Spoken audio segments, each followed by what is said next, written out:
Hey everybody, it's Greg the Ghoul here at the end of the day. That's right, we're turning the lights off here at Phantasm Comics. Calling it a day. We're getting close to the big holiday at the end of the month, and gifts are being purchased, so definitely check us out for holiday gifts. Do not forget that we have some of the coolest toys in town. Definitely in town. Um, Surrounding area, I don't know. There's a lot of other cool shops around here, but we definitely have the coolest toys in town of New Hope, PA. But I thought right now I'd take a second, real quick. We got in a box, a magazine box, lots of cool stuff from the early '80s. I wanted to show it off, so stay tuned if you guys like Curtis, Warren, Marvel magazine stuff. Lots of really cool things are going to be shown to you right now. If you just want to stick around and look at magazine comic book covers, I got you. Got you covered. Here they come. There's one in the middle that's a little inappropriate. So, but I want to know what it says because I have no idea. It's not in English, so I can't read it, and I don't know how to price it. But we're turning the lights off, so stay tuned today, guys. Thanks so much for watching this video. Stick around to the end, and let me know in the comments if you guys have any of these, or if I showed off one of your favorite series or something like that. So it's a lot of great stuff here on the table. So stay tuned, everybody. Okay, so here we go. We're kicking stuff off in no particular order, as you can see here. 1994, a Warren magazine, the people that put out creepy, eerie Vampirella, stepping into the world of sci-fi, akin to stuff like heavy metal, which we will see in this stack of stuff, um, and Epic Illustrated, Vampirella here, again from Warren magazine. Definitely some more mature material. These are some later number Vampirellas, 98 and 99 right there, all looking very fancy.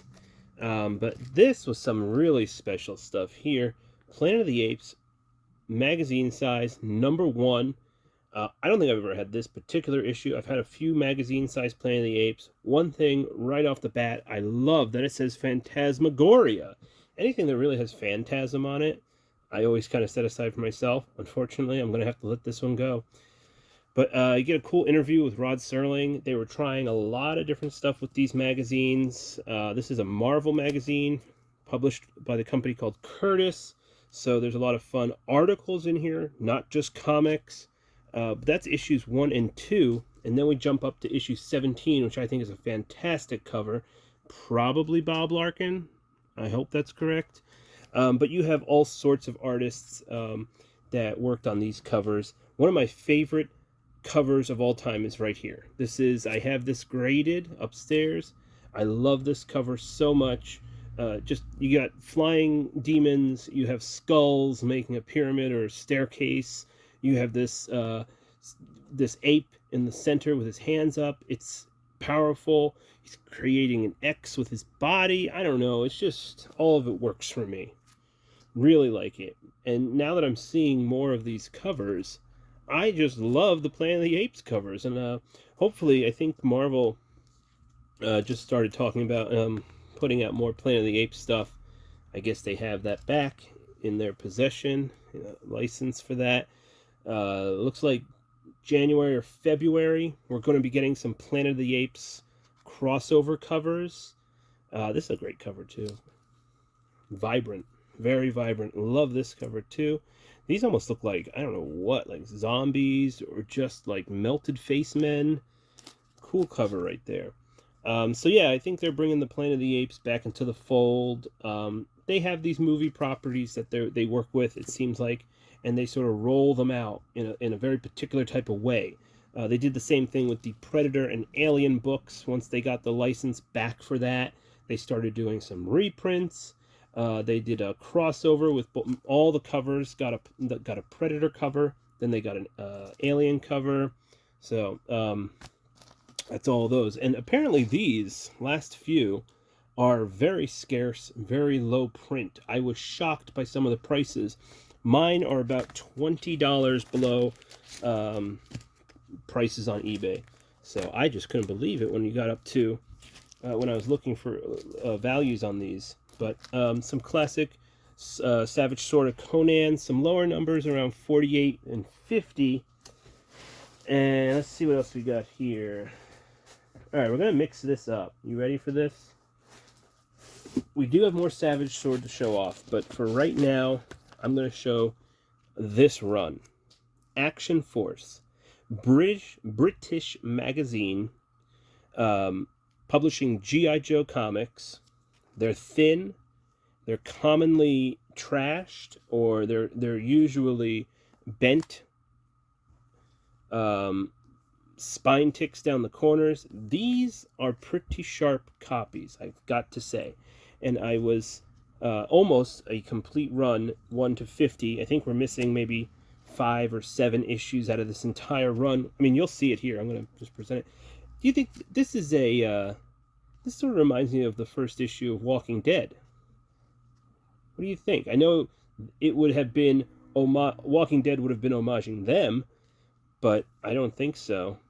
Maybe it's just, two images sort of existing in their own space. But these are a lot of fun, these covers. Wonderful artwork. And look at that. Fan favorite characters on the covers. And you can't beat the condition either. These are fantastic. And we're only up to issue 14 so far. Put these out of the way. And there we go.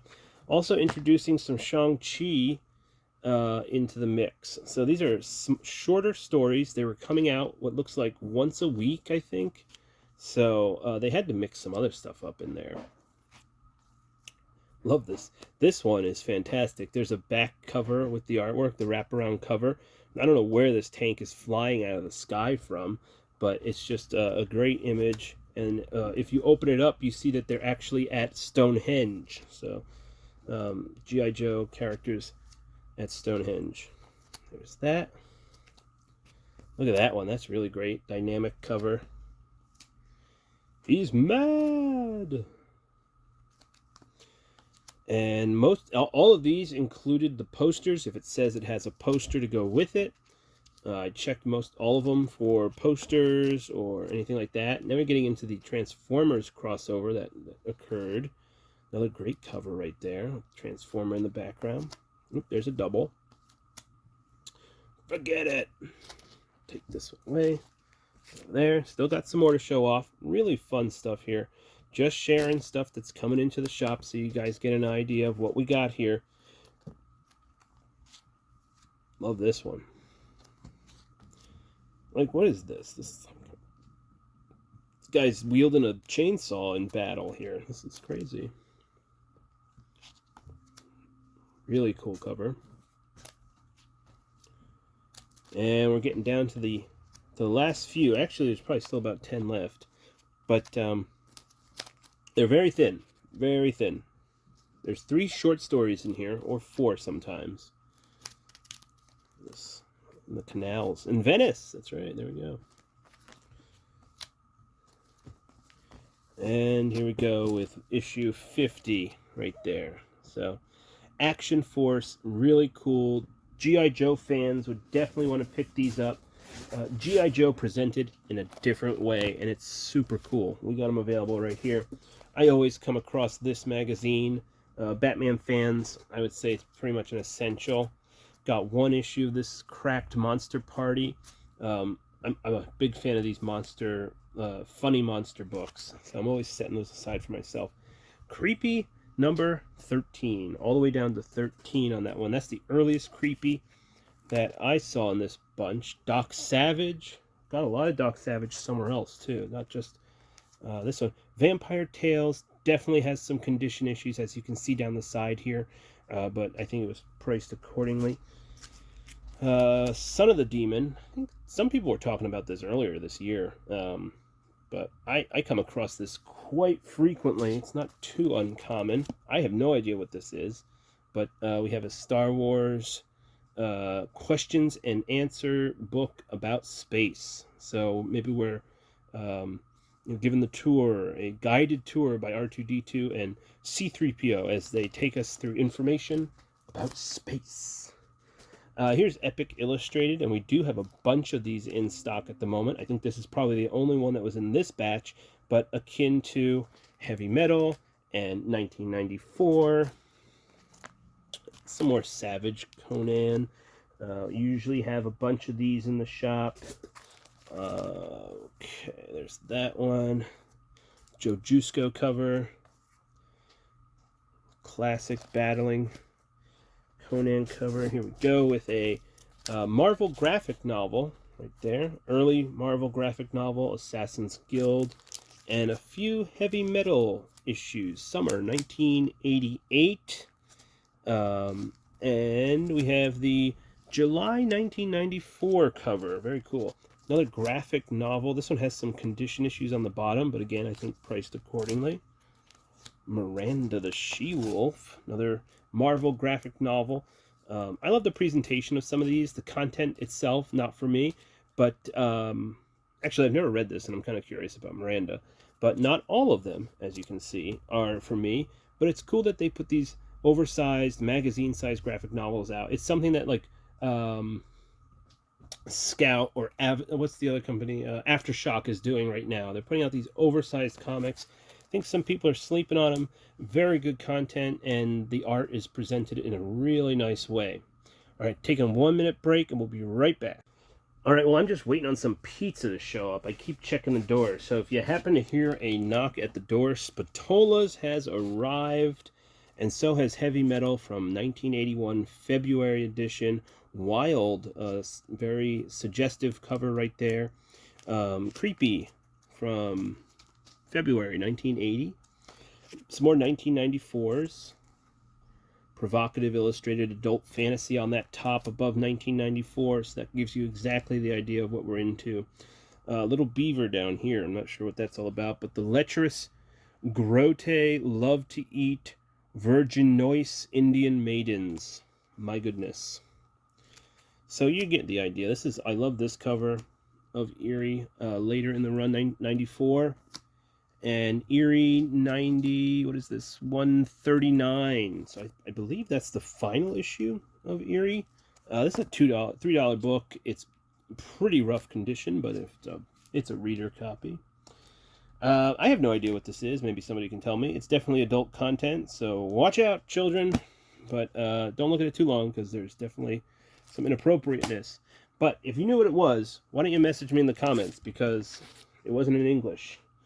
I put these in here, but I'm not going to sell these. I'm actually going to hold on to these, going into my collection.